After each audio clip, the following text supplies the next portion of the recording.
Will Sami Zayn turn heel and join Solo Sikoa's bloodline? I certainly hope not. Welcome to Allison Analysis. I'm Ben Allison and I've analysed last night's episode of Monday Night Raw, and here are my 5 key findings. Before we get into it, if you could like and subscribe, that would be massively appreciated. Here at Wrestling Republic, we create between 7 to 10 free videos per week, and additionally, we also do a live stream every single day at 8 PM UK, 3 PM Eastern, and 12 PM Pacific. Now let's get into Raw. In at number 5, Bronson Reed is looking like a star in this feud against Seth Rollins, and I'm loving it. Considering this feud was originally just meant to be a filler feud for Seth Rollins before his match against CM Punk in the near future, I think we all expected it to just be, a little bit of a mediocre feud, but it has been anything but. It's been a great feud, and it's been the best Bronson Reed has looked in his entire career, yes, including when he defeated Okada. My only fear with it is that after losing to Seth Rollins, Bronson Reed's then going to get stuck in the lower mid-card,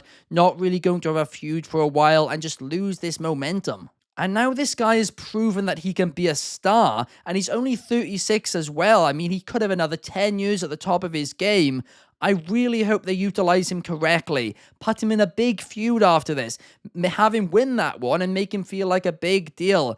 That way then for the next 10 years you have somebody who you can put in the upper mid-card, lower main event scene, and will have fun entertaining feuds. In at number 4, I predict the War Raiders are going to dethrone JD and Finn Balor for the World Tag Team Championships. Yes, I genuinely think this 130-day plus tag team reign is going to end with only one successful defense. Since the War Raiders returned and they got their old name back, they've got more momentum than they've had since their days in NXT, and I think it's really important that WWE capitalize on this. And if they lose to this Judgment Day, I'm going to be honest, I think there's a high possibility they just lose all the momentum. This version of the Judgment Day already feels stale. It's hurting the women's division massively, and it's hurt the tag team division as well. I think first things first, get the tag titles off Balor and JD, and then once you've done that, then figure out what you're going to do with that faction. But right now, this tag team division on Raw needs a fresh coat of paint,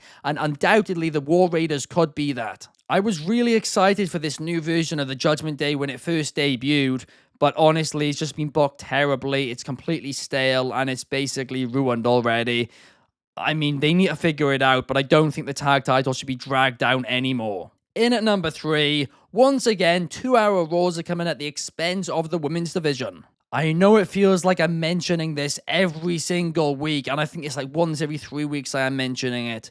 But the fact is, the women's division, especially on Raw, is being screwed right now. Since going to 2 hours, the Raw Women's Division only has one match a week, and it's always the shortest match, and the talent in that division deserves a lot better. The world title scene is completely non-existent. It's literally just Liv Morgan and Rhea Ripley, nobody else, and the booking is a huge part of that issue. And for all those idiots in the comments saying, oh, women's wrestling doesn't draw, well, we can just take a look at NXT over the last few weeks and we can tell you that that is officially not the case, right? Because for the last few weeks, every single week, the highest rated segment has been Julia and Stephanie Vaquer, whatever they're involved with. So clearly women's wrestling is a draw, and there's hundreds of other examples of that as well on the main roster too. But I'm just talking in the last few weeks, NXT is proving that point. And like I always say, professional wrestling is like the stock market. The more time you put into somebody, the higher the chance it pays off. So if they're not given the women's division time, then of course it's not going to draw. But when given time, it is a fact that the women's division does draw, so I don't want to hear any idiots in the comments saying otherwise. And to be fair, over the last few weeks, the SmackDown Women's Division has been booked a lot better, especially the Women's Tag Team Division. But on Raw, well, it's in the trenches. In at number 2, could Gunther's next defense be against both Dominic Mysterio and Damian Priest? Adam Pearce previously told Dominic Mysterio that if he wants a world title shot, then he needs to beat a former world champion.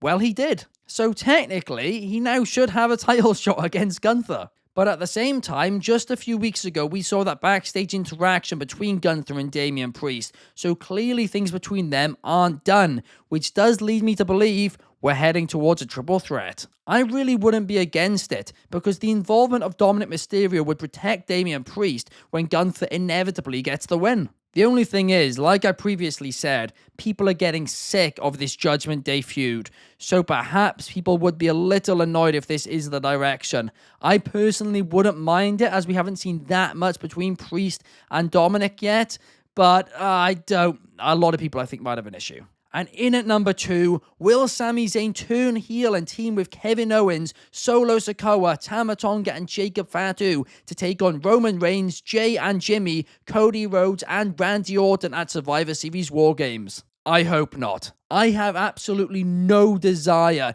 to see heel Sami Zayn in this day and age. I just don't. He is such a good babyface. He's a natural babyface. What I do have a desire to see is the OG Bloodline back together. And months ago, I predicted that we were going to have the OG Bloodline teaming with Cody Rhodes to take on the new Bloodline at Survivor Series, and I still think that's going to be the case. We all know that Sami Zayn is going to have some level of involvement at Crown Jewel, so I'm going to predict it right now. I think he's going to help Reigns, Jay, and Jimmy even the odds in that match, and that's when I think another member of the Bloodline, perhaps Hikuleo, will debut, and he will cost the OG Bloodline. Then following this, you can then have the next few weeks them try and recruit Cody to join them, and then bang, a 5-on-5 War Games match, which I would be very excited for. But to be honest with you, regardless, I'd be excited because the way this storyline is going right now is absolutely fantastic. I had some issues about Jay forgiving Jimmy, but the segment last night on Raw, I think, really fixed a lot of the issues I had. So now I'm back fully invested in it, and I am excited for Crown Jewel and the 6-man tag team match, which they've weirdly already officially announced. But yeah, overall, I enjoyed last night's Raw. The Judgment Day stuff is beginning to drag for me now. It truly, truly is. But overall, I thought it was a fun show. But what did you guys think? Let me know your thoughts in the comments down below. And I will be back on Thursday to give my thoughts on AEW Dynamite. See you guys then. Peace.